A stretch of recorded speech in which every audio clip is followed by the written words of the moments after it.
ये अभी तो छावा कर लिया। क्वाइट टॉक्ड अबाउट क्या लिख रही हैं आजकल? आजकल तो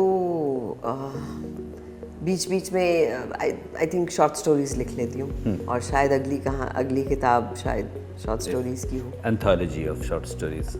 let's see what it comes out to be. क्या बन के आता है। अभी तो मैं कुक ही कर रही हूँ, तो एक इंग्रेडिएंट डालती हूँ, एक निकाल देती हूँ, ऐसा कर रही हूँ। बट ऐसे सोचा नहीं कि इसको क्या रूप मिलेगा, but I think it is going to be short stories.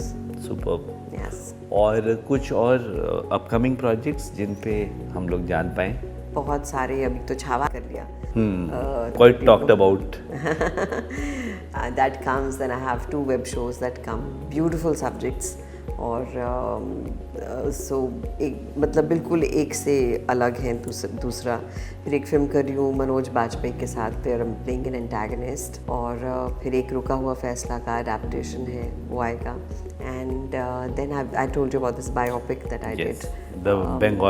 The Bengal one. It's on Shukla Bandyopadhyay, जो कि आर्मी वाइफ थी, एंड बहुत सुंदर कहानी है उनकी और बहुत प्यारी महिला है, very strong, and so that, and then I am going for another shoot now, so that या फ्यूचर अगेन।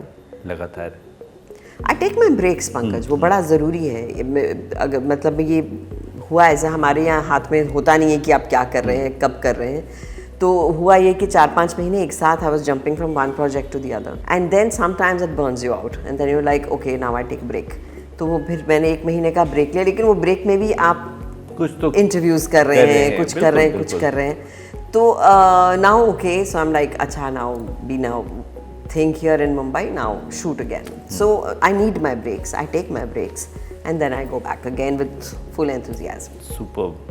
तो ये बहुत बढ़िया है। तो उससे काम लगातार भी चल रहा है, विस्तार भी हो रहा है। आप ब्रेक लेंगे ना तो एक फ्रेश एनर्जी के साथ वापस आते हैं। You charge yourself, you need to charge your batteries, चाहे वो कुछ भी हो। आई मीन हम हर वक्त तैयार होते हैं, हर वक्त हमें कहीं जाना होता है इवेंट वगैरह पे। तो in my home if you see I am in my pajamas and T shirt, and my brother will say तुम थोड़ा ढंग की लगोगी, तो मैं कहा नहीं, अभी तो मैं ऐसे ही लगना पसंद करूँगी।